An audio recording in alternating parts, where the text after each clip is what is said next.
Hey guys, it's VarietyDiffers and welcome to another video that's been long overdue since March.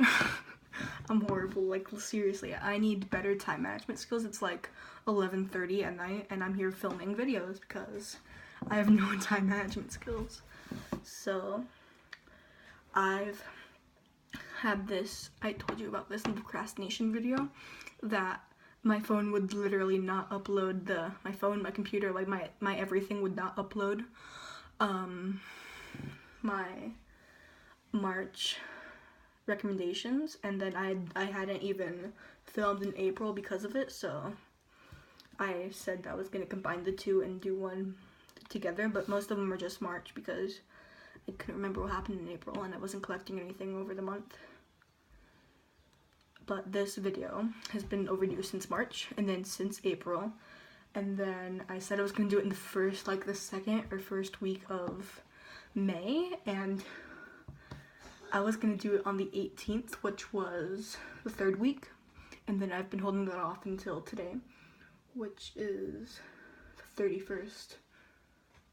Literally horrible, but the bright side is I'm out of school, so I have no excuse now. I have no homework excuse, no computer excuse, nothing. But I spent a minute now ranting about why I'm this late. But anyway, let's get started. So, first off, we have a game, and that game is Mortal Kombat X. I got this in March, and I've been playing it a lot since then, and probably since then, in March. I played it a lot in March. And it's a really great game, and I can't really compare it to like the older games because I was not like old enough to remember the older games, but I have seen like people play or review the older games, like, and I think they've come a long way, a very long way since then, and that's a very good thing. And I love I love watching like videos of older video games, like, or you can use Undertale as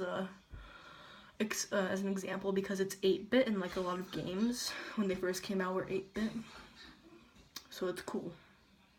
And I like playing games, okay? But yeah, Mortal Kombat is a great game and I love it because I know some moves, I'm not good with fatalities, let me tell you that, but I button mash a lot, but skills I have none. So number 2, I have an artist, and this artist is one of my best friends. She's been in my videos actually, but she's been in my videos, and I'm like 3 times, 4 maybe, 3 or 4, I don't know, you probably know. But she's a great artist, and she's one of my best friends, and she's probably gonna get mad at me for mentioning this in my video, but what can I say? I'm her best friend, and I want to promote her like she promotes me. So I'll leave a link in the description, if I remember, to her blog on Tumblr, because check it out. She has great art. Number 3 is I'm sorry, I have it written down because I'm forgetful and I can't find it. 8, 9, 10, 7. I'm so sorry, this is so unorganized. Oh, 3. New song. That took me forever, I'm sorry. So, Training Wheels by Melanie Martinez on the Crybaby album. At this time, like March, April, I was like really getting into her music, and I had been into her music.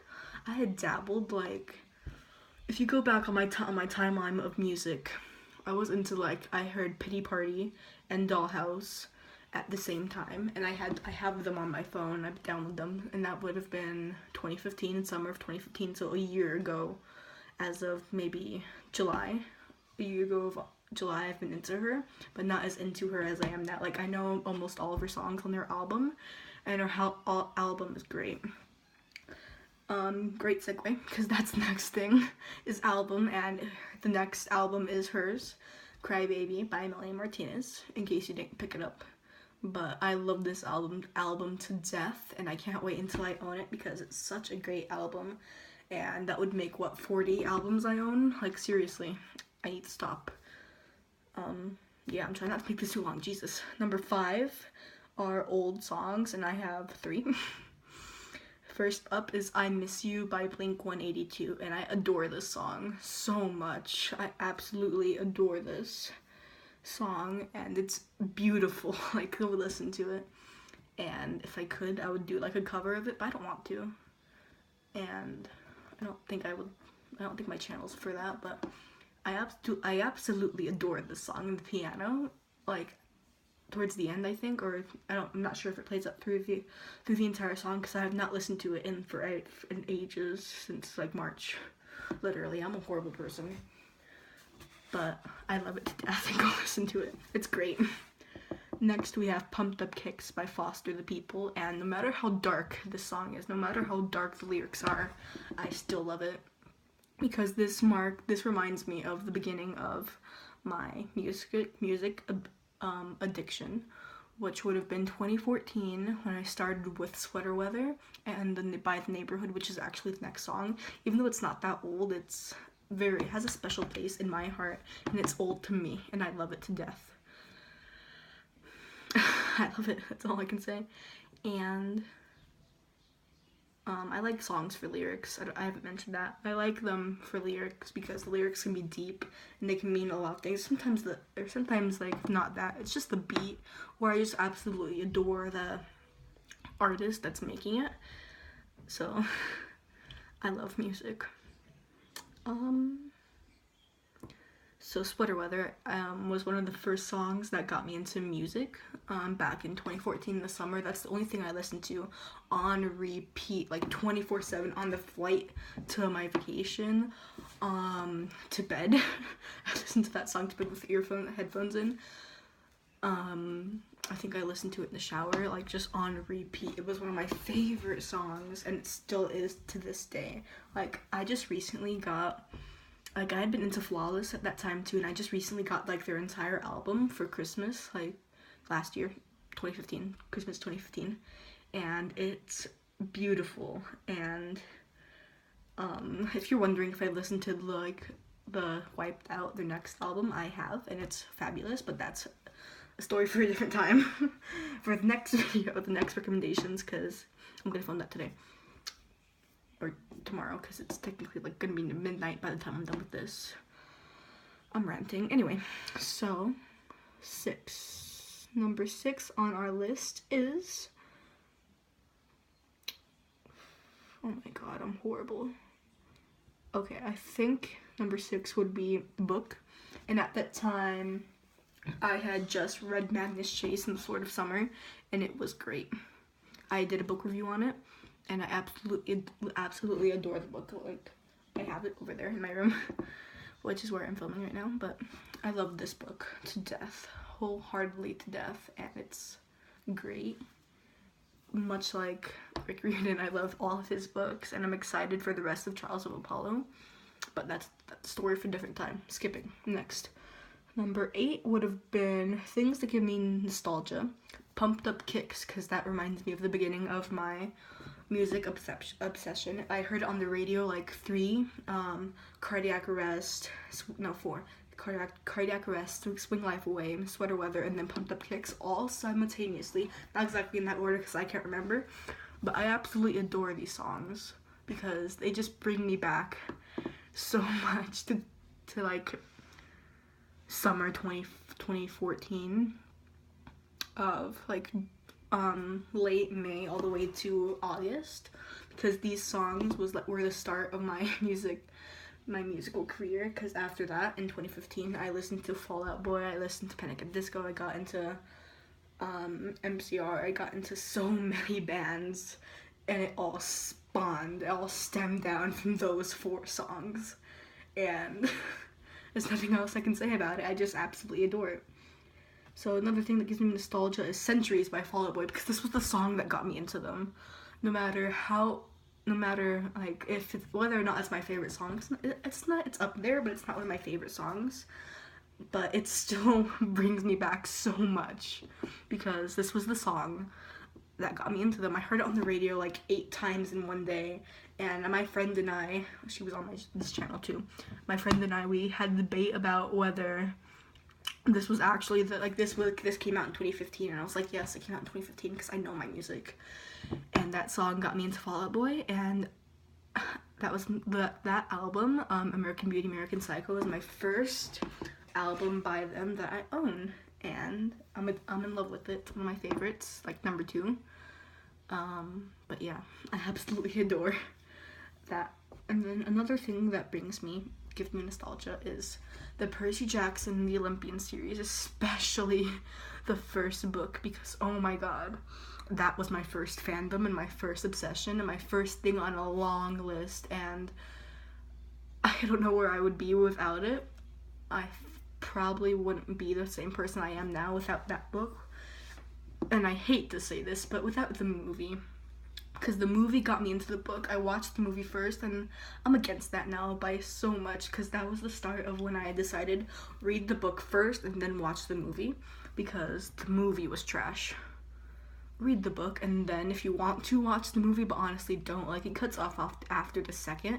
And I would love to see the movies remade with proper casting, proper plot line, just I would like that. But knowing I guess the best set of movies that have been made off of books would have been Harry Potter.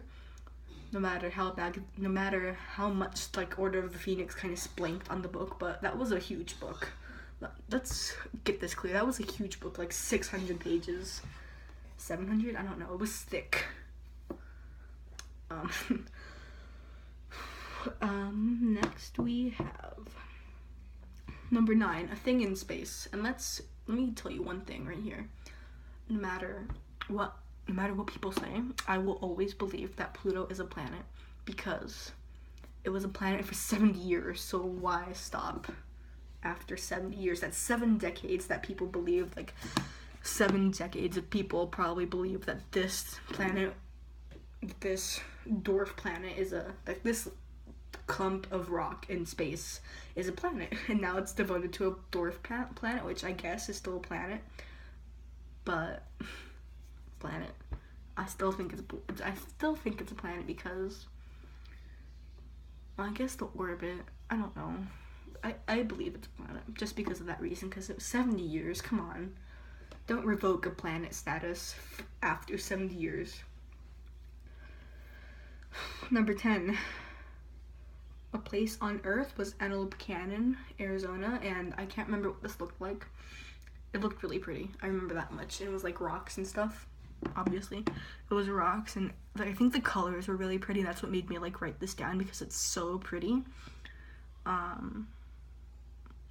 Yeah, it's just probably really pretty. Go check it out. I'll probably check it out after too.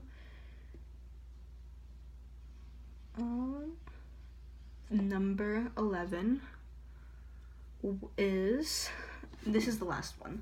So number 11 is a song lyric, and this song lyric is from the song The Shipped Gold Standard by Fall Out Boy, which is off of my absolute favorite album by theirs. Not like all of all time, because no, like I don't have a favorite album. I have multiple. I have like 3 for each band or artist, and then they're my favorite albums. I don't know. I don't think I'll ever have a of all time favorite. Maybe they'll just be tied at number 1, like a list of 18 or more. Seriously, I'm into so many bands. But anyway, so the lyric is, I want to scream I love you from the top of my lungs, but I'm afraid that someone else will hear me. And just listen to it. It's so romantic if you take it out of context. And the song, I'm trying to think of the other lyrics that follow and come before it. It's the pre-chorus, but seriously, it's such a good song. And this album is my favorite album. I think the title's in French, and I translated it. And it's Madness in 2. And that's freaking poetic. That's poetic, a poetic thing. But if you don't know what album I'm talking about, it's the one with What a Catch, Donnie on it. It's the one with $20 Nosebleed on it. It's the one with West Coast Smoker, the one with I Don't Care, America's Sweetheart, She's My Winona. How do you pronounce? How do you English? But that's it.